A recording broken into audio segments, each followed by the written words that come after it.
Housing prices in Bloomington-Normal shot up nearly 40% in a year. Stakeholders, people who live in other parts of Illinois, usually their mouths drop because that's quite dramatic. And it's forcing more people out of the market. Coming up on WGLT's Sound Ideas.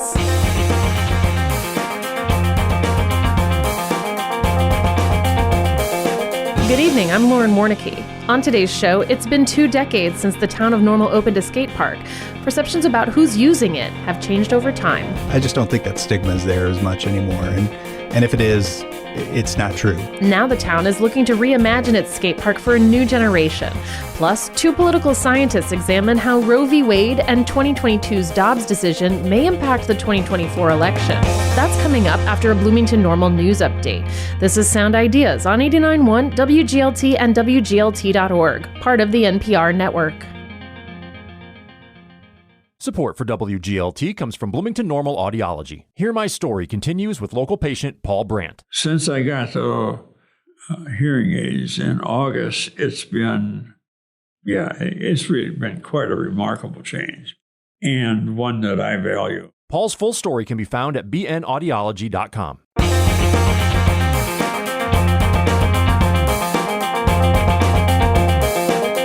From the campus of Illinois State University in Normal, this is WGLT's news magazine, Sound Ideas. I'm Lauren Warnicki, in for John Norton. A lack of housing and affordable housing means Bloomington-Normal is losing out on some of the economic benefits created by Rivian. The shortage is also increasing the number of unhoused people in the community and has the potential to drive that rise to an exponential growth in homelessness. WGLT's Charlie Schlenker has more. In 2021, the manufacturing sector in the McLean-DeWitt County labor market had 3,000 workers. The Labor Department numbers now show that sector employs 10,000 people. Economic Development Council Director Patrick Hoban says that still understates manufacturing because Rivian itself now tops 9,000 workers. 3 different sources show 50 to 80% of Rivian workers have a 45-minute commute to their jobs. And Patrick Hoban says that means the Twin Cities are losing that tax base. Our biggest concern is that those tax dollars are going back to someone else's community. We would really love to capture those here to go into our grocery stores and our restaurants. The housing shortage is so bad, there's only a 2% vacancy rate for Bloomington-Normal apartments. McLean County Regional Planning Commission community planner Mark Adams says when the apartment vacancy rate is that low, it distorts the marketplace. Adams says landlords have begun to be a lot more choosy, and that is creating barriers to finding affordable housing. Requirements have gone up dramatically. We're seeing heavy application fees.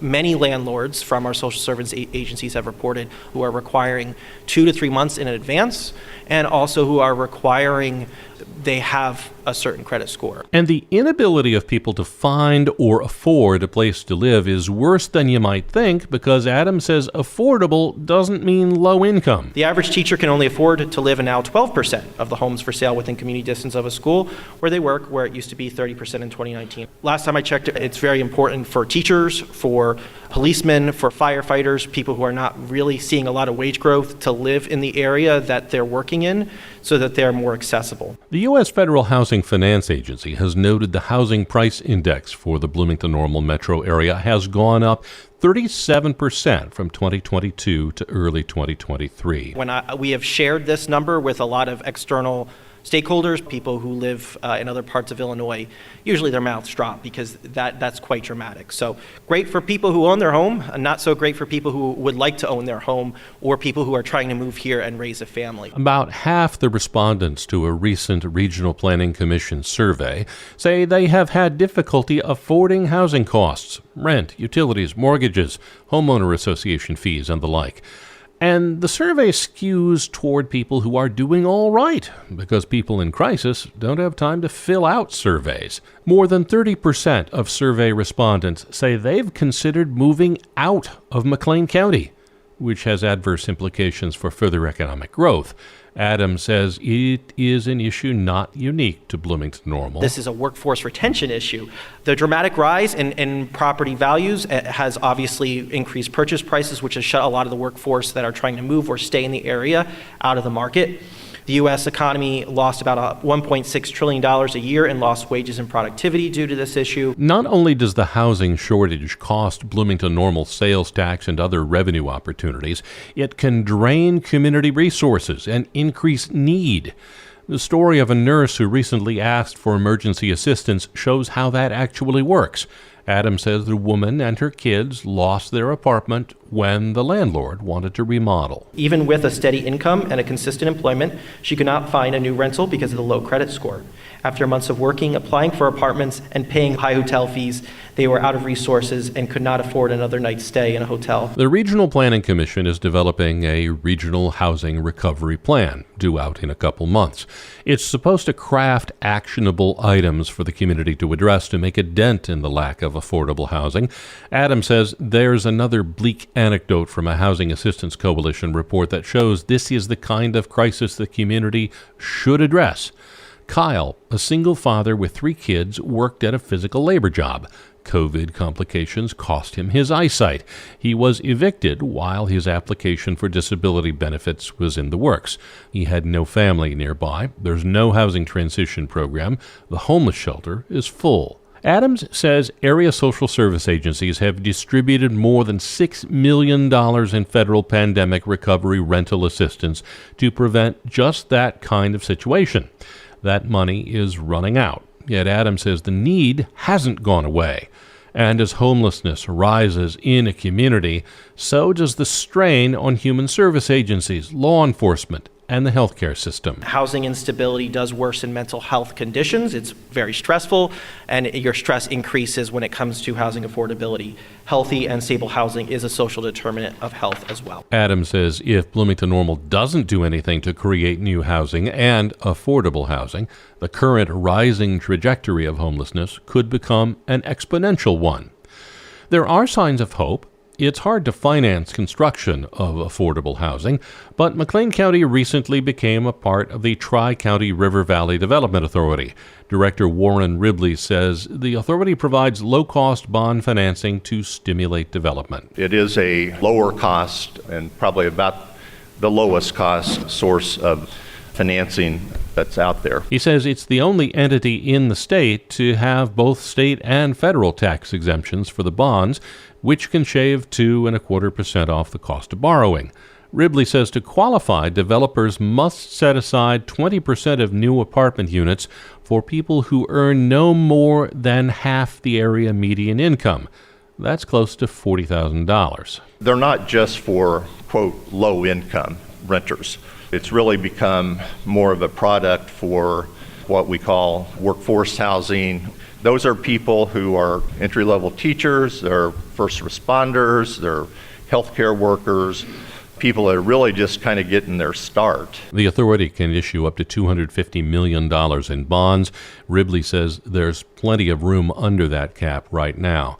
The Regional Planning Commission survey shows there is an appetite for zoning reform, requirements for builders to include more affordable units, incentives for developers to build duplexes and non-standard units in what was single-family zoning, different density levels, and for replacing vacant or blighted commercial areas with housing. Here's community planner Mark Adams. If you're familiar with the term Bloomington Beige, it kind of unpacks that we really just have single-family homes and multifamily and not really much in between. Habitat for Humanity builds new affordable housing, but up until July of last year, Adams says there was no real nonprofit that acquires pre-existing stock and rehabs it so that it can be livable and affordable. Adams says the Bloomington-Normal Community Land Trust will be the first nonprofit to take that on. Adams says bright spots in the last 2 years include the Housing Navigator at Mid-Central Community Action, the McLean County Mental Health Action Plan, and the Invest Health Initiative.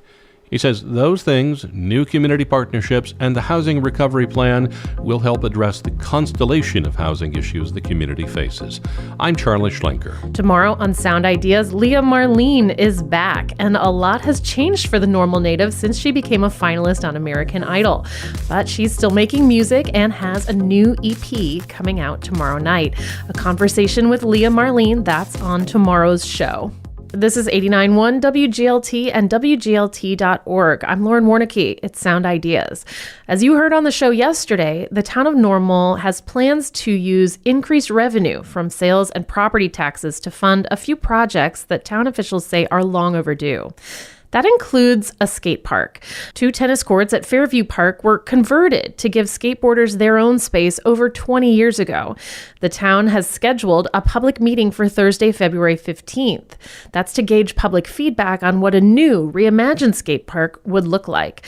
Town of Normal Parks and Recreation Director Doug Damery says much of the equipment at the skate park has become rusted and is in bad shape. First of all, it's kind of a semi-permanent installation. So it was an existing tennis court that was converted to a skate park by putting equipment on top of it. So you have ramps and you know, some different implements that skaters like to use, but many of those ramps were metal and they're rusting, and even the newer stuff, which is, you know, at least a minimum of 15 years old, I believe, as well, is still aging quite a bit. And so we're looking at really updating everything to, you know, the current standards. I mean, make it a lot more exciting, a lot more fun, a lot more interactive. Previously, there was a fence around it because back in the 2000s when they were doing this, they were just like, yeah, we want to keep this enclosed. We like the idea of a way more open concept. So we'll be looking at doing that. Explain, what do you mean by a more open concept? Just removing the fencing? At least in my experience, a lot of what skate parks look like were old tennis courts. Didn't take down the fencing, just put the ramps in the middle, and that way we kind of keep the skaters caged up, you know, and separated from everything else. And it kind of also allowed you to lock them off, if not let them be used in case. But that's not, I mean, that was more of a negative stereotype, and I don't think that's the case anymore. I think that there's all sorts of different types of people that skate now, and it's a much more acceptable type of recreation activity, and you know, we want this to be an inviting place, a place where people are going to really embrace it and enjoy it and have fun doing, you know, the activities that they like to do. What changed the culture around skaters? Yeah, I think that just after over time, you realize that it's you know, before it used to be, oh yeah, it's the kids that are going to vandalize and do things that they shouldn't be doing. And I don't think that that's the perception anymore. I think it's become much more mainstream. And so I just don't think that stigma is there as much anymore. And if it is, it's not true, you know? And so I think it's just something that we, you know, let's program to it, you know, let's open this up and make it, like I said, inviting to everybody. Is it also perhaps an admission that the fences really won't make a difference? That's a good point too. Yes, it wouldn't make much. Skaters of a difference. are going to skate, right? Right. So, and if they're not skating in the skate park, they're skating somewhere else, which has always been sometimes a challenge. When you've got skaters skating where they shouldn't be, it becomes a danger or hazard to pedestrians potentially in an area where they may be skating. You know, we want them to skate where it's meant to be skated, and hopefully in a place where they're going to be attracted to and want to skate, as opposed to where they maybe shouldn't. Skateboarding became an Olympic sport in 2020. Do you feel that has helped make it more mainstream, or did you see the growth prior to that? I think for sure that, and I mean, obviously Tony Hawk just over the years has made it much more mainstream. You realize Tony Hawk isn't the rebel, you know. I mean, I think he's a pretty mainstream guy personally. I mean, it seems like a really down to earth and you know, normal guy. You know, he's not that doesn't have that stereotype attached to him anymore. And I think too, yeah, the Olympic sport making it professional, or I guess it's amateur in the Olympics, right? But we know how that goes. Right. Certainly has made it much more mainstream and accepted by the, you know, a larger population. Has there been clamoring in the town for an upgrade, a replacement essentially for the skateboard park? I've heard from a number of individuals over the years, just, hey, you know, what's going on with this skate park? I mean, I don't think the clamoring's been there because it's been there existed. So I don't think that there was as much hey, we need to replace it. Now, I have heard individuals reach out to me and say, man, this is really looking rough. That was Parks and Recreation Director for the town of Normal, Doug Damery. He spoke with WGLT's Eric Stock. The town's proposed budget sets aside $450,000 for the skate park. Damery says the town plans to have the new park open by fall. The community input meeting will be February 15th from 6 to 8 p.m. That's at the Community Activity Center in Normal. 2 pro skaters will be there to provide input. You're listening to Sound Ideas. I'm Lauren Warnicki. Finally today, America just marked the 50th anniversary of Roe versus Wade. That was the landmark Supreme Court decision that legalized abortion nationwide. That is, until the Dobbs decision of 2022 ruled the Constitution does not confer a right to abortion. The decision lets states decide whether women will or will not have a right to choose. Abortion was a prominent issue during the midterm elections that year, fresh off that court ruling. But what about this year's elections? Peter Hancock from Capital News, Illinois, spoke with political science professors Brian Gaines from University of Illinois and E.J. Fagan from University of Illinois at Chicago. They spoke about how an increasing number of states banning or severely limiting access to abortion could have an impact at the ballot box. First, Brian Gaines explains abortion has frequently been an issue that's motivated voters on both sides. It's been a constant presence in American elections. It's been very big in some. It hasn't always been big. There's a set of voters. When you ask what was the basis of your vote, there's a pretty small set of voters who will say abortion in every election since then. Some of them are saying abortion rights. They're on the pro-choice side. They're on the left. Some are on the right. They're the pro-life voters saying abortion drives my vote entirely. I'm not thinking about guns. I'm not thinking about foreign policy. I'm picking on my candidate on the basis of abortion. But it hasn't been the top issue in every election. What's striking about it, I think, is that it's those voters are always there. They haven't gone away, and that the parties over this period, 50 years is a long time. I'm fond of saying 50 weeks is a long time in politics. Even 50 days is pretty long. So those 50 years saw a really dramatic separation of the parties. There used to be people on both sides of the abortion issue in both parties. Quite a lot of Democrats, particularly with sort of the blue-collar electorate, maybe fairly religious voters, lots of Catholics in the district, who were opposed to abortion, and lots of Republicans, and maybe some of them in the more suburban, affluent districts who were essentially pro-choice Republicans. Both of those are endangered species now. The parties are almost completely sorted. Well, and maybe it's fair to say that it's been more of an issue in some parts of the country than in other parts of the country, some congressional districts versus others, gubernatorial races. EJ, let me go to you. Brian was talking about how there has been this block of sort of single issue voters, whether they were pro-choice or pro-life. Were they roughly the same size? Did one dominate the other, or did they sort of cancel each other out? Yeah, I mean, abortion didn't affect a lot of elections directly, over that period because it was a very closely divided issue. But one thing about an electoral impact of a policy issue that we think about as political scientists is we think about the visibility of that policy issue. That low visibility issues often have a muted impact on voters because most voters aren't paying very close attention.